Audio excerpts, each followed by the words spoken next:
Jonathan Taylor is one of the first athletes in the NFL to use a new technology called Strive. Strive is a technology that helps athletes monitor their muscle activity, fatigue, and other variables that can lead to serious injuries. So Jonathan Taylor's going to use it, and there's been a few other players, a few other teams that have used this in the Baltimore Ravens and Kansas City Chiefs. Jonathan Taylor, the Indianapolis Colts, are now going to be trying it as well. So I'm going to go through this article. I'm going to react to this article, and you guys follow along. Let me know what you think as I'm reacting to it. Let me know your thoughts. Maybe there's something I didn't think of that you're thinking of. Let me know what you're thinking. So I thank you for tuning in to JDW Sports Talk Show, where your fans welcome. If you enjoy this, make sure to like, subscribe, put the post notification bell on so you do not miss any future videos. So, Indianapolis Colts running back Jonathan Taylor enters the 2022 NFL season as one of the top performers at his position if he can stay healthy. You understand the risk-reward in the sport that we play, said Taylor, who's proven durable early in his career but is well aware of the risks. It's a very violent game. As we know, Jonathan Taylor's a running back.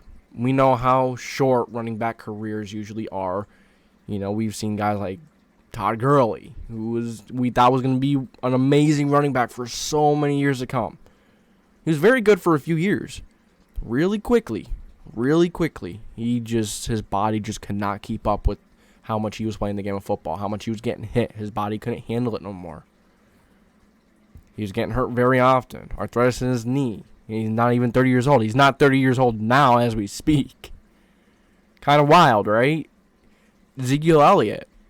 He's not the same player he was when he first came to the league. It's something to look into, and it's pretty cool to see Jonathan Taylor getting into it, learning it, maybe to help him prevent some of those injuries so he could have some longevity and maybe put some serious stats on the board and be one of the better running backs to go down. Very difficult. He's still young. Got a lot of time to go. But, this is going to help him possibly have a career like that. Taylor has taken a proactive approach to the kinds of injuries that can derail his season or career. The soft tissue injuries to muscles, ligaments, and tendons. He studied the physiological impact of his physical preparation. And this year, he decided to put his money behind it as well, investing in a technology company called Strive, which is focused on quantifying muscle performance to evaluate the optimum workload, level of fatigue, and other factors confronting modern-day NFL players. You have to really trust in your preparation, Taylor said. Everything that you've done leading up to the season and as well during the season, doing everything you can to mitigate as many factors as possible that will lead to those soft tissue injuries. As I said earlier, this technology is probably going to help with players knowing their limit. Now, it's good to sometimes exceed your limit because that's how you get muscles. That's how you get better mentally. Sometimes you have to exceed your limit. Sometimes you have to push. But there always comes a time where there has to be some kind of limit. Push yourself too much and you could get seriously injured. Understanding muscular performance is critical for running backs like Taylor, given their reliance on their legs for explosion, power, agility, and acceleration. Lower extremity muscle strains represent the number one injury burden in the NFL. Hamstring strains lead the way. Doesn't surprise me. Hamstrings are tough, man.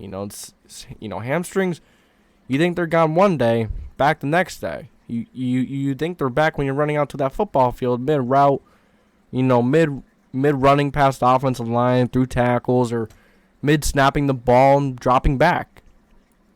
It could come back at any moment. You really never know it's gone until it's really been gone for a few months. Hamstrings are tough. They're difficult to pinpoint where they are and to treat, all that kind of stuff. So, let's see. Just read this one. Now we're to the next one. These types of injuries are not new, but they have become so persuasive and costly, both in terms of personnel absence and dollars spent. The NFL formed a committee to study the problem, along with awarding a $4 million research to grant to the University of Wisconsin, where Taylor attended college, to study hamstring injuries and prospectively in football players. The study aims to identify risk factors for hamstring injury and re-injury in order to better understand and implement strategies to mitigate that risk. Good to know. You know what kind of drills you could do differently, some different drills entirely that you could do, some different workout routines, different, just finding different patterns that helps your body, but yet you still could be at the top of your game. Oh. Wait, so just read this. Attended to college. Yes, just for that one. To study risk factors, hamstring injury, re-injury, to better understand and implement strategies to mitigate that risk. Players know lower extremity strains injury to muscle or tendon from the hip to the ankle suffered in season are particularly devastating. Hamstring strains result in lost time for approximately 75% of players, and the variability among them from severity to location, combined with their often nebulous symptoms such as tightness, stiffness, and pain, make them particularly difficult to effectively treat. Plus, there's a 30% chance of recurrence after return to play. As I've said, you be back in that huddle, you break from that huddle, all of a sudden you feel this nagging pain. You're having a hard time running. You're having a hard time moving. You just don't know what hamstrings. They're very difficult. Even some of the best doctors in the world can't figure it out. Taylor has sought to figure out how he can avoid being another statistic. He met with Nicola. I'm just gonna say M because I do not know how to say that. I'm not gonna keep trying to butcher it. Oh my goodness, my stuttering is an issue right now. With Nicola M, the CEO and co-founder of Strive. The company uses sensors integrated into compression clothing to capture muscular output during various activities and translate the data to graphic displays in real time. M is a former European professional basketball player whose initial inspiration for a product came from seeing a rash of injuries among teammates after a spike in workload during training sessions in the mountains. Given the lack of data available to athletes when training in the field, M sought to quantify an athlete's muscular performance in a real-world environment as opposed to a lab or clinic setting. He said it's especially hard to replicate deacceleration followed by quick lateral acceleration, movements common in sport-specific training and in actual games in the lab. That's where our bodies actually push to the limit, M said. So, I see what they're saying. It's difficult to monitor something when it's not being done in that moment. When you're done doing it, it's not the same activity. So, you trying to test it then, you're not going to get accurate. You're not going to get accurate results, which is going to make it difficult to maybe change a routine, maybe change a little thing in something you eat, or whatever it is. Probably not eating because you already but you get my point. According to M, the sticker-like sensors capture electrical signals generated by lower extremity muscle activity, quads, hamstrings, glutes, as well as accelerometer generated movement data. Combining the two sets of data then provides insight such as muscle performance, symmetry, and fatigue, delivered to the user's electronic device to inform training and recovery. The company has partnered with several universities to conduct third-party validation comparisons with other medical devices. That's interesting. I did look into this a little bit before I read this article. I did some research on this company and to see what, maybe other NFL teams or athletes used it. So two other NFL teams that used it were the Baltimore Ravens and Kansas City Chiefs, and the University of Kentucky's basketball team also used these.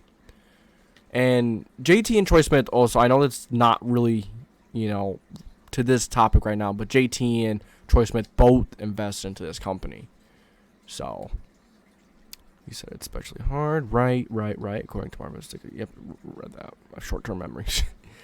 For Taylor, the ability to see his cumulative data throughout various phases of training, both out of season and during competition, is allowing him to make adjustments based on the type of work he was doing and any associated deficits. If the first part of the month was a heavy plyo speed portion of my training and the second half was a heavy power portion, when I'm looking at my information, do I see a difference, he said. Do I notice any changes between my glutes, hamstrings, quads? Is there anything that's off on speed days? When I transition to power, is my power coming more from my hamstring for these specific exercises or more from my quads? It's good to know, because if your hamstring is, maybe a little more work than the calves or quads. Maybe you want to do the exercise side that's more intensive on the opposite body part. Interesting. Taylor noted he has worked on integrating this technology with football-specific activity as part of his training camp preparations. There's nothing that can really prepare you for football like playing football, Taylor said. But if I can simulate what we could do in training camp, those running back drills, those movements that I will be performing throughout camp, can I look at this data and see where am I lacking? Then I can communicate with my training staff to say, hey, these are some things I really need to work on to prepare for camp. Taylor said he believes the Strive-generated data insights he's utilizing to track his performance and recovery are his best weapon against physical breakdown. Availability is a huge problem in this sport, he said. We know the risk-reward factor, but if we're able to have everyone out on the field, everyone available for the most part, fans are going to get a lot of great football throughout the fall, and guys will be feeling better. No one wants to be hurt. No one wants to go through that at all. So, very good article. Really enjoyed reading it with you guys. I read it a few times because I didn't redo the video for some issues. Some issues that happen, that happen with the videos, all that sort of crazy stuff. But yeah, interesting. I really do hope this does help Jonathan Taylor and other athletes around the league try and focus on their body, focus on the the little things that can help ultimately play football longer. So if you guys enjoyed this video, let me know if you enjoyed it. Let me know how, what you think of this Strive technology. I don't know much about it. As I said, I did a little bit of research before the video, before I wanted to react to an article, maybe give me some background information. And it was interesting.